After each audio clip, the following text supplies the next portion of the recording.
선진국으로 가지 않고 후진국으로 가는 길을 선택하고 있습니다. 그래서 안 된다는 것입니다. 그런데 왜 이렇게 국정을 고집할까요? 왜 이렇게 국정교과서로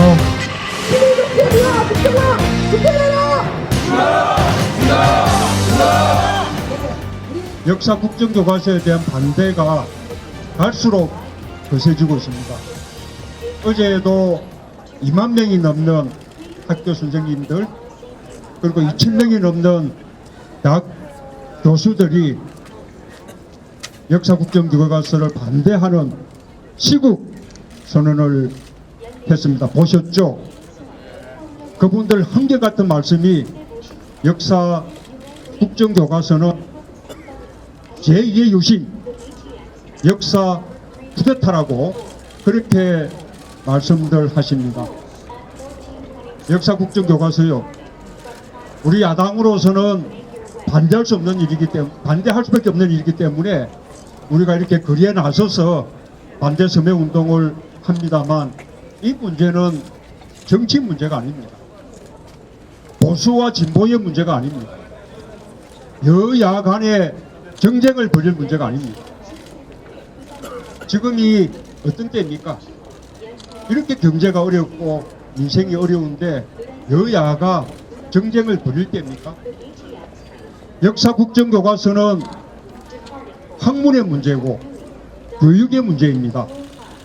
학문의 자유의 문제고 교육의 정치적 중립성, 역사 국정교과서에 대한 반대가 갈수록 거세지고 있습니다. 어제도 2만 명이 넘는 학교 선생님들 그리고 2,000명이 넘는 대학 교수들이 역사 국정교과서를 반대하는 시국 선언을 했습니다. 보셨죠? 그분들 한결같은 말씀이 역사 국정교과서는 제2의 유신, 역사 쿠데타라고 그렇게 말씀들 하십니다. 역사 국정교과서요. 우리 야당으로서는 반대할 수 없는 일이기 때문에, 반대할 수밖에 없는 일이기 때문에 우리가 이렇게 거리에 나서서 반대 서명 운동을 합니다만 이 문제는 정치 문제가 아닙니다. 보수와 진보의 문제가 아닙니다. 여야 간의 정쟁을 벌일 문제가 아닙니다. 지금이 어떤 때입니까? 이렇게 경제가 어렵고 민생이 어려운데 여야가 정쟁을 벌일 때입니까? 역사 국정교과서는 학문의 문제고 교육의 문제입니다. 학문의 자유의 문제고 교육의 정치적 중립성 그리고 우리 아이들을 획일적으로 교육해서는 안 된다라는 교육의 원칙의 문제입니다. 제가 예를 하나 들어보겠습니다. 여러분 신라가 삼국 통일한 거 아시죠? 신라 삼국 통일 어떻게들 생각하십니까? 다들 답을 알고 계십니다. 긍정적인 면과 부정적인 면이 있습니다. 우리 역사상 최초의 통일이었습니다. 또 같은 언어를 쓰고 같은 문화를 누리는 그런 단일 민족 국가를 만드는 그런 토대가 됐습니다. 지금 우리가 북한하고 나뉘어져 있지만 지금도 우리가 북한은 언제든지 함께 해야 될 합제할 대상이라고 생각하지 않습니까? 그 뿌리가 신라삼국 통일까지 거슬러 올라갑니다. 긍정적이죠. 부정적인 면도 있습니다. 자력으로 통일한 것이 아니라 당나라 군대 끌어들여서 그래서 통일한 바람에 그 광활한 고구려 영토 다 잃었습니다. 우리 강토가 한반도로 축소됐습니다. 자 여러분 긍정적인 부분, 부정적인 부분 어느 것이 더 큽니까?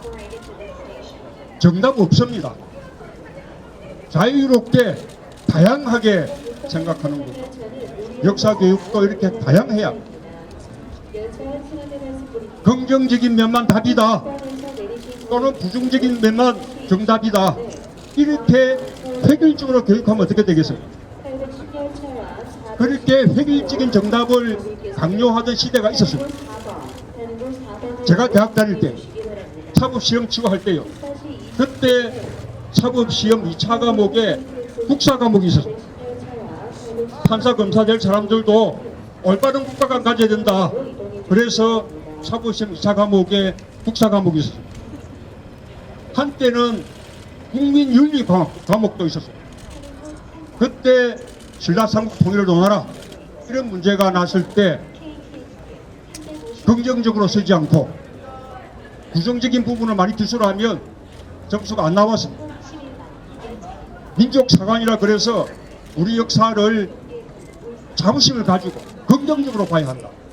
이러면서 늘 긍정적인 측면만 강조했습니다.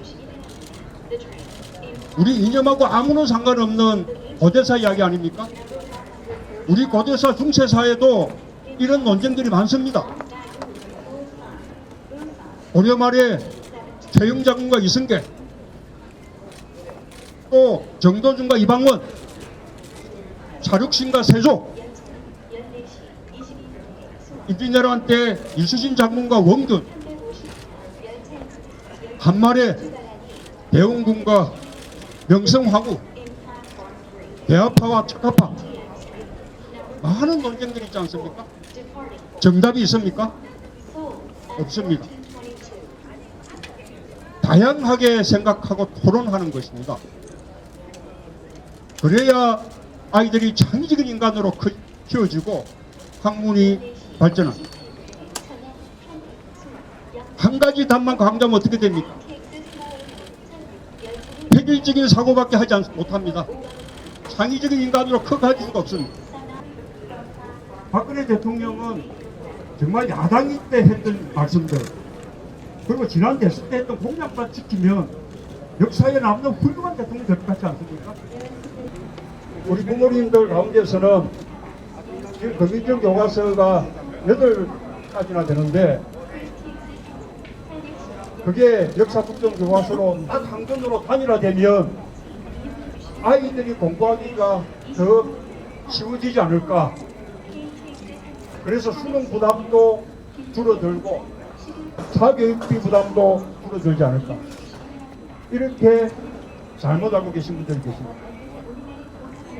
정반대입니다. 왜 그러냐? 지금 금인정 교과서가 8종인데 학교마다 그중 하나 채택해서 공부하거든요. 아이들은 그 중에서 하나만 공부합니다. 그러니 수능 시험은 8종의 금인정 교과서에서 공통되는 부분만 출제하게 됩니다. 전 역사적인 흐름을 묻는 문제, 핵심적인 개념을 묻는 문제, 이렇게 출제가 되니까 오히려 수능이 수월하죠. 만약에 하나의 교과서밖에 없다면 어떻게 되겠습니까? 변별력 때문에 우리가 학교 다닐 때 해전 폐쇄 문단세, 조선시대 왕 순서 다 외우고 면도 외우고 했듯이 그런 아주 지역적이고 세부적이고 이런 문제를 하게 되는 거죠. 수능 훨씬 어려워지고 사교육비 부담이 늘어나. 실제로 과거 국정화 시기의 수능 성적, 금인정으로 전환되고 난 이후에 수능 성적 비교해 보면요, 국정화 시기의 국사 과목 평균 성적이 수능 평균 성적이 20점 정도였던 것이 금인정 전환되고 난 이후에 30점으로 엄청 높아졌어요. 그만큼 수능이 쉬워졌다는 이야기. 우리 학부모님들, 우리 아이들을 위해서라도 역사 국정 교과서 단호하게 반대해 주십시오. 다들 오셔서 듣는 거 많이 해주십시오. 감사합니다. 네. 어떻게